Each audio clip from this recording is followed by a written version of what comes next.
femme choisit le futur père de son enfant. On ne choisit pas le père de son enfant comme on choisit un compagnon de sortie. On ne le choisit pas sur une émotion du moment, ni sur une promesse floue. On le choisit avec lucidité, parce que ce choix engage 3 vies, la sienne, celle de l'homme, et surtout celle de l'enfant à venir. Et ce choix est indissociable de 3 réalités que beaucoup préfèrent éviter. Le temps, l'horloge biologique et la responsabilité. 1. L'horloge biologique. Un fait, pas une opinion. La biologie n'est pas sexiste. Elle n'est pas idéologique. Elle est factuelle. Le corps féminin a une fenêtre optimale pour concevoir, porter et mettre au monde un enfant dans de bonnes conditions. À 20 ans, la fertilité est haute. À 30 ans, elle commence à décliner. Après, les risques augmentent.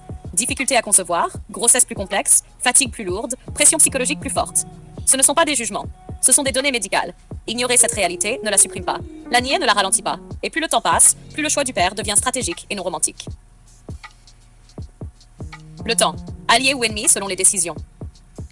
Le temps peut être un allié ou un adversaire silencieux.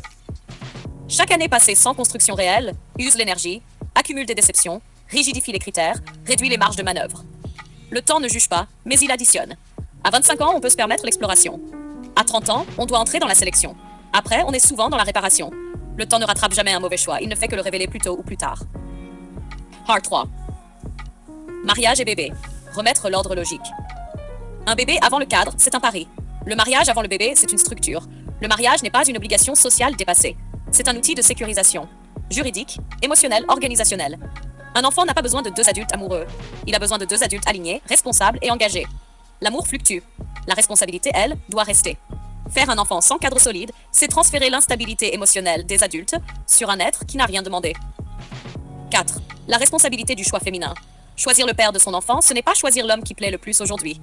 C'est choisir un caractère stable, une capacité à gérer la pression, une vision long terme, une capacité à protéger et assumer. Ce choix ne se corrige pas après la naissance. Il ne se réécrit pas quand c'est difficile. L'enfant ne choisit pas. La mère, si. Et cette responsabilité est immense.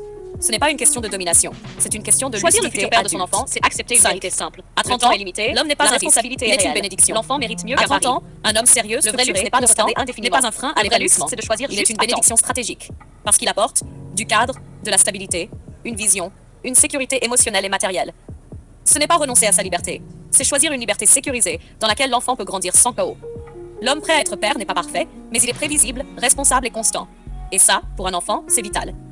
6. Le vrai critère, être père, pas séduire. La question n'est pas open quote, est-ce qu'il me fait vibrer?